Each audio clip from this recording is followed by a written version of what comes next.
A couple of slides back, we talked about dimensions, what they are, how they are different from facts. Now, just as there are different types of facts, there are different types of dimensions too. Some of the ones that we should really know about are confirmed dimensions, slowly changing dimensions, snowflake dimensions, junk dimensions, degenerate dimensions, and role-playing dimensions. A confirmed dimension is a dimension table that has the same meaning wherever it is used. It means the same to every fact it is attached to and in every data mart it is used in. In the example that I show, I have the date dimension and the product dimensions as the confirmed dimensions because they mean the same to both inventory fact table and sales fact table. Every fact and every data mart that need to use the date or product dimension should be able to use these same dimensions. Now just imagine if you had multiple versions of product dimensions floating around, how confusing it would get. And different people would use this different dimension and get different results. So it is very important to have dimensions that can be shared across different data marts. This can help in having a truly integrated data warehouse, which will ultimately lead to a better data warehouse. There are some dimensions whose attributes can change over a period of time. For example, say you have a dimension for an employee with department as an attribute. It can happen that after a couple of years, the employee moves to a different department. So now the department attribute has to change. Now there are many ways you can track the change, but we will be talking about the four main ways. And these are type 1, slowly changing dimensions, type 2, slowly changing dimensions, type 3, and then the hybrid slowly changing dimension. In type 1 slowly changing dimension, the old value gets overwritten with the new value. So if the employee moved from finance department to marketing department, the record would look like this, where the department has been overwritten with the new value of marketing. In type 2 slowly changing dimensions, we maintain the history of changes. To keep a track of the history, it is a good idea to add some extra columns like start date, end date, and current flag. So initially the record will look like this. The department is finance, the start date is 1st of January 2014, and the end date is null. After the move, the data would look like this. The old record gets end dated and a new record is created with department as marketing, and it has end date as null. Also, note that the end date of the previous record is 1 day before the start date of the new record, and the current flag has been set to Y for the new record. In type 3 slowly changing dimensions, the previous and the current values are kept in the table. So in our example, consider that the employee was in the finance department since he joined, so the current department and the previous department would be the same. Now when the move happens, the previous department will remain same as finance, but the current department would change to marketing. So this is type 3 slowly changing dimensions.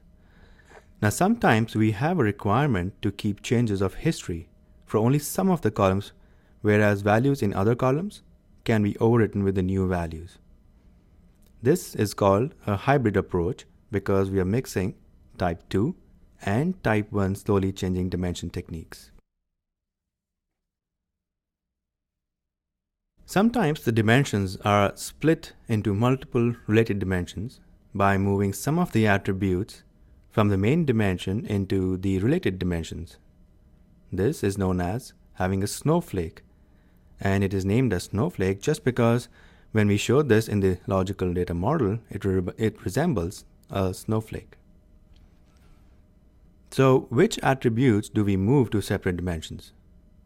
Well, the attributes that are having low cardinality and can be used independently are the ones that can be moved into their own dimension. For example, a product dimension may contain thousands of products, but only a handful of product types. And product types can be used in the query independently, so the product type attributes can be moved into its own dimension. Now, why do we do this?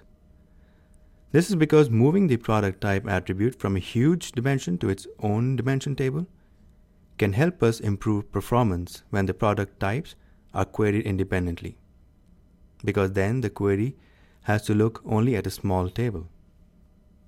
In general, snowflakes should be avoided unless it's a special case. And the reasons we should avoid the snowflakes are, first, it can make queries complex because multiple tables have to be joined. And second, the performance can also degrade because there are more foreign keys, which means more execution time. Now, like I said, snowflaking should be done in special cases. In the example that we discussed, it is a special case because product dimension was huge and there were attributes that could be queried independently. Then we have something called chunk dimension. It combines various transactional indicators into one dimension. For example, the employee data can have an indicator whether that employee was a referral or not, and it can also have an indicator about the gender type, which would be male or female.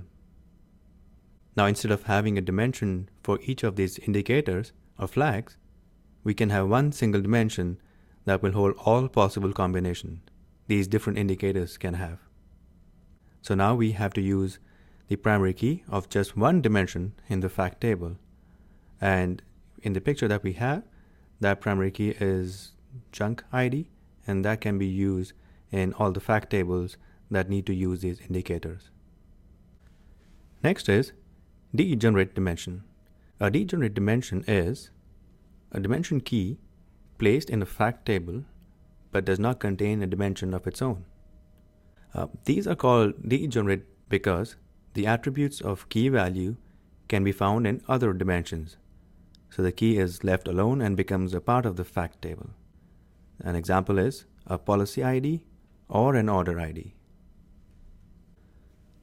A role-playing dimension is a dimension that is used multiple times for the same fact. The fact table will have multiple foreign keys pointing to the same dimension, and the best example is the date dimension. Let us look at an example that would make it much easier to understand. So in this top picture, we have date dimension and a purchase order fact table.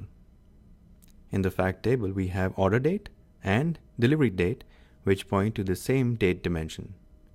So here, instead of creating two separate date dimensions for the two dates that we have in the fact, we use just one dimension. If we wanted to name the attributes differently, then we can create two views of the same date dimension and name the attributes of the views to whatever we like. So the second picture at the bottom shows two views of the same date dimension with different attribute name. Now we know what is a fact table and what are dimensions, and we also defined our grain.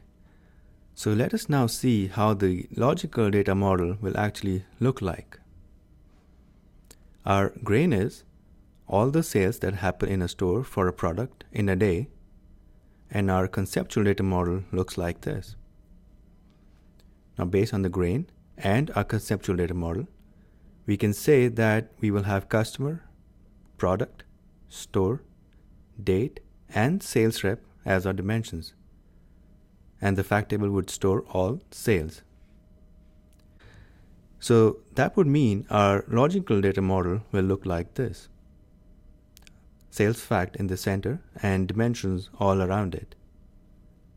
The logical data model also has all the primary keys shown as PK and the foreign keys shown as FK.